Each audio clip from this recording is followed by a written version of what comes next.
বন্ধুরা, যেখানে সম্মান নেই সেখানে আর এক বিন্দুও থাকবেন না।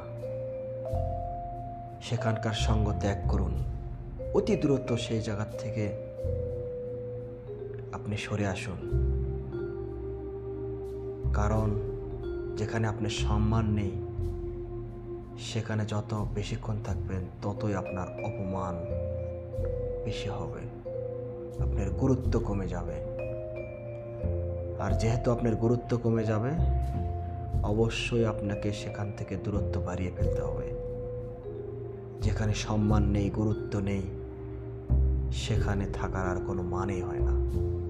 সেখানে থাকা আর নিজেকে অসম্মান, অবহেলিত করা সমান হবে। এই জন্যে যেখানে সম্মান নেই, যেখানে গুরুত্ব নেই, সেখান থেকে দূরত্ব বাড়িয়ে সরে পড়ুন।